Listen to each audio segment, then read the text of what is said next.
테슬라 소식입니다. 1. 골드만삭스, 테슬라 사고 이것 팔아라. 투자은행 골드만삭스가 내년까지 전 세계 완성차 생산량이 예상보다 줄어들 것이라고 전망했다. 차량용 반도체 공급난이 악영향을 끼칠 수 있다는 이유에서다.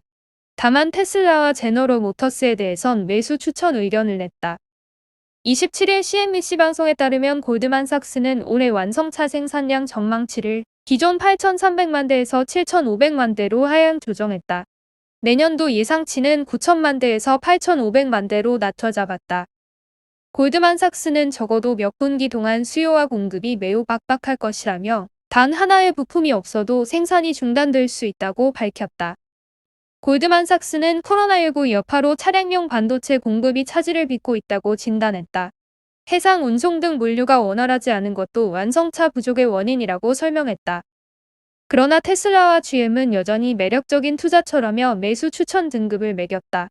마크 델라니 골드만삭스 애널리스트는 매수 등급의 회사는 잉여연금 흐름 등 재무 구조가 좋다면서 이는 어려운 공급망 환경에서 탄력성을 제공한다고 분석했다. 테슬라의 올 2분기 잉여연금 흐름은 6억 900만 달러로 집계됐다. 올 1분기 12억 1,900만 달러 적자에서 벗어났다.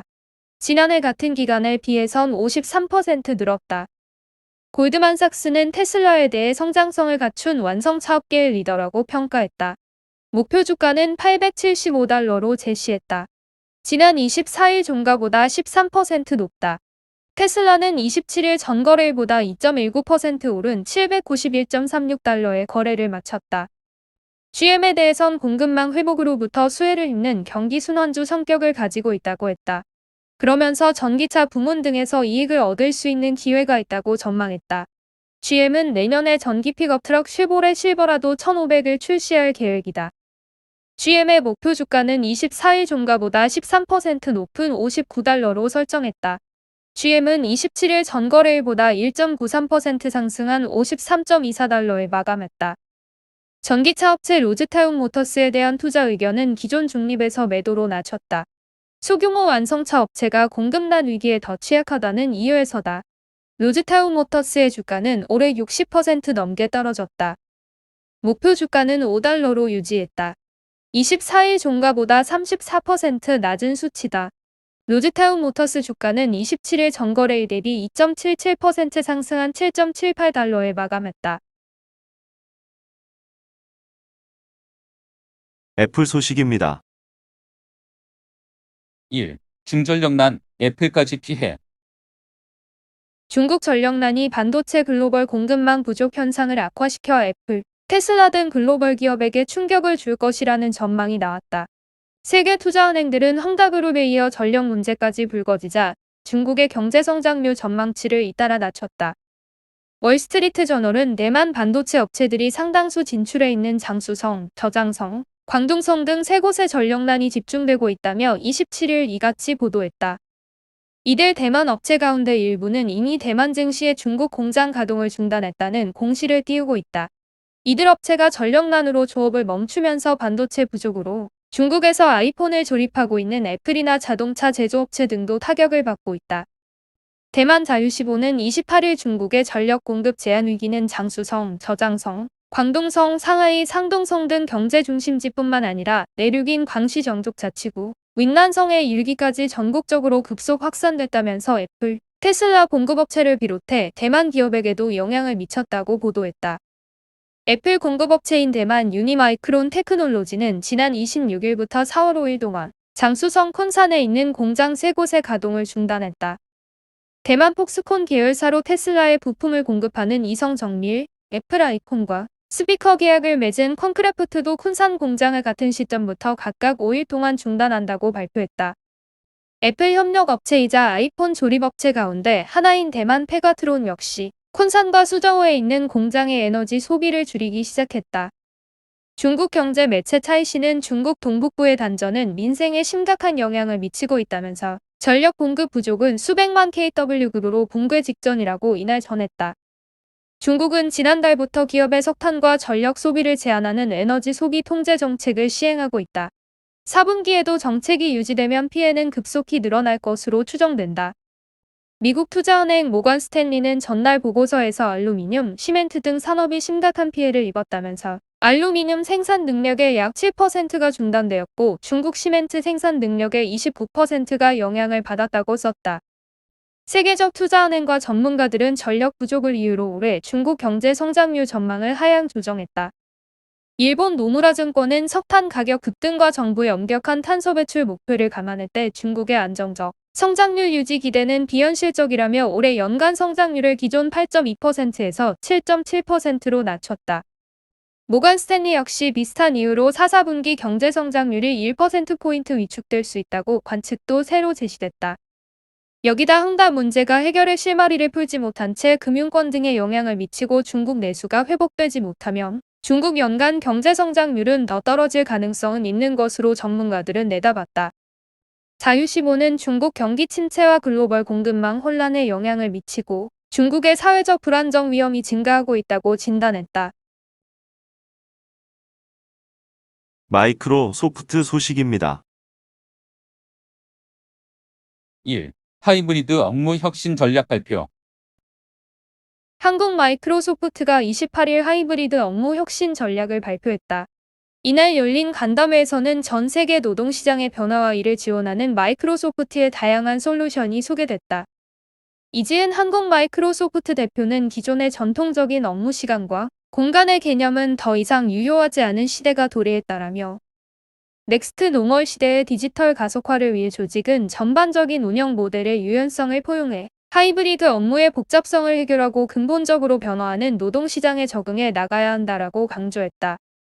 현재 글로벌 노동시장은 일하는 장소나 디바이스 등 물리적 환경으로부터 자유로우면서 유연성이 극대화된 근무 형태인 하이브리드 업무를 기반으로 근본적으로 변화하고 있다. 한국 마이크로소프트는 이러한 업무 환경 변화에 빠르게 적응하기 위한 조직의 필수 요소로 디지털 문화와 디지털 역량을 꼽았다. 디지털 문화는 기술 역량 확보, 기술 내재화, 기술 기반 혁신 장려, 유연한 근무 방식 동료 등으로 조성이 가능하다. 특히 하이브리드 업무 환경에서 유연한 근무는 업무를 수행하는 공간뿐 아니라 업무 시간에 대한 분산도 고려돼야 하며 이에 따른 성과 평가 방식도 제정이 돼야 한다. 조직의 디지털 역량 강화를 위해서는 사람, 공간, 프로세스 등 세 가지 요소를 아우르는 새 운영 모델에 대한 혁신이 요구된다. 먼저 조직은 구성원이 유연한 업무에 적응하도록 조직 문화를 재편하고 관리직 직원의 권한을 강화해야 한다. 또 물리적 공간과 디지털 공간 사이의 격차를 해소하고 업무 장소와 관계없이 평등한 업무 경험을 부여하는 여건 마련이 필요하다. 조직의 비즈니스 프로세스 또한 디지털화돼야 한다. IT에서 HR, 운영, 마케팅 및 제조에 이르기까지 모든 비즈니스 프로세스와 기능을 하이브리드 시대에 맞게 클라우드 기반의 업무 환경으로 재설계하면 조직은 유연성을 극대화할 수 있다. 이날 한국 마이크로소프트는 일하는 장소와 방식에 관계없이 직관적으로 사용 가능한 다양한 제품 및 솔루션을 소개했다. 이를 통해 조직은 하이브리드 업무 환경에서도 직원의 상호 연결성, 생산성, 창의성, 보안 및 안전을 극대화할 수 있다. 먼저 팀지는 화상회의, 채팅, 전화, 문서 공동 작업, 프로세스 자동화까지 업무에 필요한 전 영역을 지원하는 협업 플랫폼이다. 팀지는 하이브리드 업무에 맞게 지속 업데이트되고 있다. 하이브리드 업무를 위해 설계된 최초의 직원 경험 플랫폼 비반은 커뮤니케이션, 지식, 학습, 리소스 및 인사이트를 제공하고 직원 간 연결성 유지를 돕는다. 현재 커넥션, 인사이트, 러닝, 토픽 등 4가지 모듈로 구성돼 조직이 하이브리드 업무 환경에서 조직 구성원 관리에 필요한 통합적인 솔루션을 제공한다. 아마존 소식입니다. 1. 임금 상승에 발목 잡나. 모건 스탠리는 27일 아마존이 임금 상승으로 인해 순이익 압박을 받고 있다면서 목표 주가를 하향 조정했다. CNBC에 따르면 모건 스탠리는 이날 아마존 목표 주가를 4,300달러에서 4,100달러로 낮췄다. 아마존은 대표적인 정보기술 종목 가운데 하나이지만 구글, 페이스북 등 고급 인력으로 주로 구성된 다른 업체들과 달리 비숙련 저임금 노동자들에 대한 의존도가 높다. 아마존의 대규모 물류센터 직원들, 배달 트럭 운전자 등은 아마존이라는 세계 최대 IT 기업 가운데 한 곳에서 일하고는 있지만 일반 저임금 노동자들과 다를 바 없는 대우를 받는다. 저임금 비숙련 노동자들의 특징은 대체가 쉽다는 것이다. 임금을 올려주지 않아도 직원들이 다른 곳으로 쉽사리 옮기기 어렵다. 옮겨봐야 대우는 비슷하기 때문이다. 설령 다른 곳으로 옮겨지건 공백이 생기더라도 대체로 곧바로 손쉽게 인력 충원이 가능하다. 아마존은 이 때문에 그동안 저임금, 열악한 노동환경 비판 속에서도 높은 마진을 내며 승승장구해왔다. 그러나 신종 코로나 바이러스 감염증 팬데믹이 아마존에 땅 짚고 헤엄치기식의 임금 후려치기에 제동을 걸었다. 감염을 우려한 노동자들이 일터로 복귀하는 것을 꺼리면서 미 경제가 심각한 인력난을 겪고 있어 아마존에 그 불똥이 튄 것이다. 지난 3일 공개된 8월 고용 동향에 따르면 지난달 미 신규 고용은 시장 예상치 72만 명의 3분의 1에도 못 미치는 23만 5천 명에 그쳤다. 올 들어 1월 이후 가장 적은 신규 고용 규모다. 반면 임금은 뛰었다. 전월비로는 0.6%, 전년동월비로는 4.3% 상승했다. 일하려는 사람보다 사람을 뽑으려는 기업들이 더 많아 임금이 오르고 있는 것이다. 아마존은 그 태풍의 눈에 들어가 있다. 모건 스탠리 애널리스트인 브라이너 노억 상무는 아마존이 새로운 시스템으로 성장에 박차를 가할 수 있는 희망과 동시에 임금 상승이라는 비관적 전망을 함께 갖고 있다고 평가했다. 노억 상무는 투자자들에게 보낸 분석 노트에서 아마존의 물류 노동력 확충 덕에 아마존이 전자상거래 시장 점유율을 높일 기반을 만든 데다 당일 배송 또는 다음날 배송 같은 이전보다 더 빠른 배송 체계, 또 배송 전문 사업 부문이라는 신사업 기회까지 확보하고 있다는 점은 긍정적이라고 말했다. 그러나 그는 문제는 바로 임금 상승이라면서 아마존이 임금 상승에 발목이 잡혀 실적이 악화할 수 있다고 경고했다. 아마존은 이달 들어 또다시 대규모 충원 계획을 발표했다. 추가로 12만 5천 명을 고객 주문 처리, 운송 부문에 투입하겠다고 밝혔다. 아울러 인력 확보를 위해 미국 내 신입 직원 평균 시급을 $18 이상으로 올리겠다고 밝혔다. 아마존은 이로써 올 들어서만 세 번째 임금 인상을 발표했다. 노억에 따르면 이 같은 임금 인상으로 인해 아마존 총 노동 비용은 약 $40억 증가한다. 지난해 4분기에 비해 올 4분기 노동 비용이 약 60% 폭증하는 것이다.